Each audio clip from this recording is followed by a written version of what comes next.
Welcome to Checks and Balances. I'm Michael Vincent. This is James Blair. And today, an absolute banger. No one's going to come and make you rich. It's Money Month. James, tell them how to make ourselves rich. The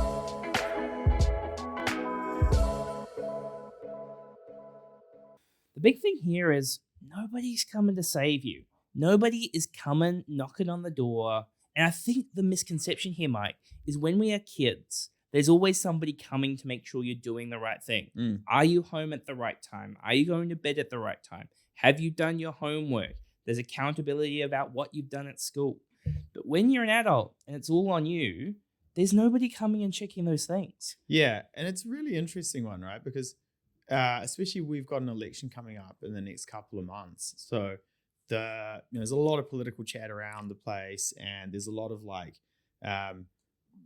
different polarized views on these sorts of things. But fundamentally, when I get asked about it, I'm like, yeah, don't get me wrong, I have some political opinions, but I really don't think it's as important as everyone makes it out to be. I'm like, no one's coming to save you. They don't do anything anyway. It's not like if this party gets in, it's going to fundamentally change the way everything operates. The system is still the system. You have to take responsibility for wanting to make yourself better and going out and getting it. Yeah, I definitely don't want to go down a whole political piece. But here we go. But like a really good example is around like the wealth tax piece, whether you think the wealth tax is or isn't a good idea. For those lobbying for a wealth tax, sometimes I feel like some of the commentary feels like they think that money getting taxed will then help them personally. And that's just not how the system works. That's not where the money is going. Even if, we talk about the GST on fruit and veg, right? $5 a week difference. Now, granted, if that money gets to them, which is a whole nother thing, $5 a week might be nice. Not going to dramatically change your life. No, not at all. If I was a supermarket, I would be spending so much money on lobbying for that. Because there is no way that I would pass that saving through. Yeah. And so I would pass it through to start with, and then I'd just taper it off after about 12 months. And 100%. It's been proven with overseas case studies in the UK with kind of tampons and those sort of things.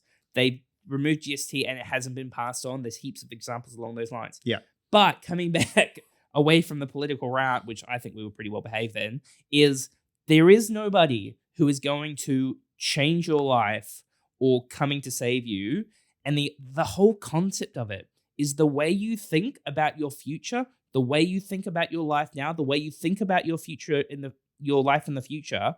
A lot of it has got to do with what we think becomes reality over time if we take the right actions off the back of it. Yeah, 100%. And there's a ton of myths and misconceptions about this, and I think the big one is like, if you see someone successful, it's an overnight success. Yeah. And we know a lot of people like this who are really successful, and you look at the position they're in now and you go, man, they must have had a great trust fund. Or like, man, this all just, they got so lucky and it all happened overnight. You genuinely just don't see the years of grind and of very long hours and quite hard work that goes into it. Yeah, I think a really good example of that, and he'll be fine with me saying this, is our managing director here at Lighthouse, Matt. So Matt Harris, if you go on his Instagram, you're like, this guy's the living highlight reel. Yeah, you're like, this guy's living one hell of a life. He's got the McLaren, he's doing the holidays, he's doing all the fun stuff. Yeah. And then it's easy to make assumptions about, where he's come from and what he's done and all those sort of things. But nobody sees the emails he's sending me at 6 a.m. Yeah. Him being in here with us, him coming in even on on weekends holiday, doing things. he's still working. The levels of stress you have to deal with certain aspects of it. So yeah, you never know the real story, do you? And even if you go back, I don't want to make this about Matt because Lord knows he doesn't need us talking about him. But you're like, even if you go back and you just think like, yeah, you didn't see him though when he was like working 8 hours a day at IRD, finishing there, and then going to a room, an office with no windows for a company he started doing and working till 1 o'clock in the morning. Yeah. And then going home and doing it every day, 7 days a week. Yeah. To try and get a bit of extra cash when he was younger. Yeah. Another misconception or myth is around the savior complex.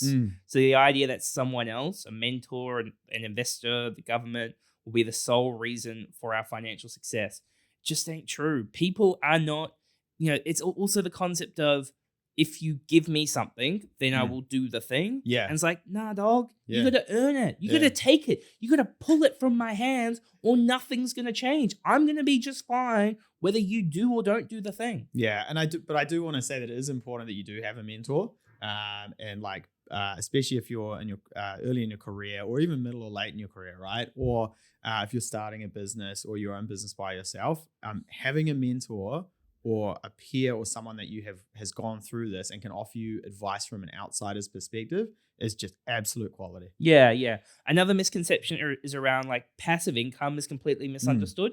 So a lot of, sometimes people go, oh, a big thing at the moment is like boring businesses. Yeah. I want to set up a laundromat. I want to set up a car wash. I want to do something along those lines.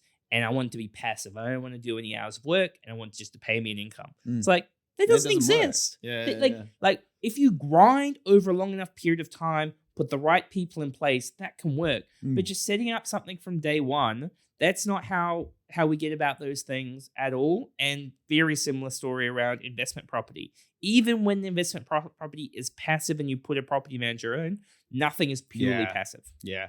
So there's got to be some sort of reality checks along the way here, right? And I think the first one is self-empowerment. Like, it's the power to change your future lies with you. You cannot be relying on other people for this dramatic change into going to get you where you need to be. It literally starts with you. And yep, sometimes there's a role of luck in there, but actually most people don't experience the big windfall. Most people don't pick that really lucky stock. Like, it is just fundamentally grinding it out and growing your wealth over time. And banking on luck is not a strategy. And I'm a big believer in you make your own luck. Yeah. So that might come earlier, it might come later, but the more quality output, the more there's going to be a big, I talk a lot about, there's going to be a big thing that changes everything. Yeah. You just don't know which of the things it will be.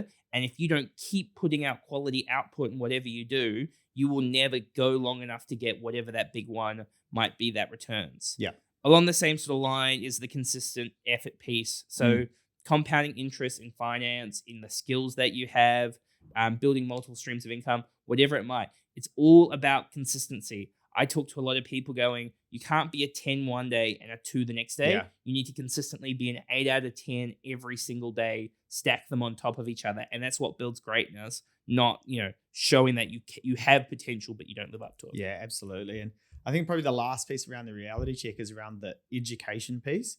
You can't just knock it out the park if you have no idea what you're doing. It is very difficult. You've got to understand fundamental concepts. If we look at finance and money, for example, you've got to have a sense of financial literacy. You've got to know about investments. You've got to know about financial planning. And, you can continue to keep learning throughout the journey. It's just that you need a baseline level of that. And like, you read a lot of books. I read a lot of books every chance I get. We definitely read different books, but a lot of those are about business and leadership and goals and finances and a French mindset, poetry. attitude. And yep, I read some French poetry. I'm not reading any French It's poetry. bad for the brand, but you've got to be able to make sure that you have an evolving kind of educational piece along the way as well. Cool. Okay, let's give you some tips before we wrap this one up. The first one is about starting early and starting small. So some people just overthink, like, I don't know where to start, so I'm just going to keep planning, keep thinking, and not start. Just do something. The smallest start, in terms of compounding returns, or whether it comes to your career or comes to leveling up on whatever aspect of life, even if you do something and you fail, you learn, which increases your probability the next time you do something. Yep, diversify is my next one. Like, don't put all your eggs in one basket. It's a very high risk strategy.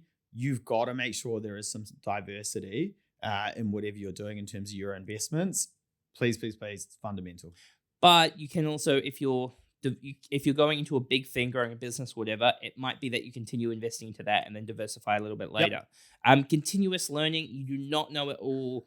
Things will change. The world is moving quickly. You need to stay up to date because everything is very dynamic. And then the last one is a big one. It's your network, right? While no one is going to make you rich, having a strong network and strong relationships with people is a fundamental key in getting ahead in life, right? And like, you show me your friends, I'll show you your future. But that doesn't mean you're just relying on them to give you a handout. It's about, what are they doing? How can I do it? How can I learn off them? Is there an opportunity for me to invest with them? But again, all of that comes back. You've got to have the fundamentals nailed before you can do the fun stuff. And the study that was done, I think over in the States, was that you earn the average income of the 5 people closest to you. So that's why that network is important. Yeah. Hang out with some rich people. We're going to wrap it up there. Give us a sub, give us a review, give us a like, and we'll see you again tomorrow. Cheers.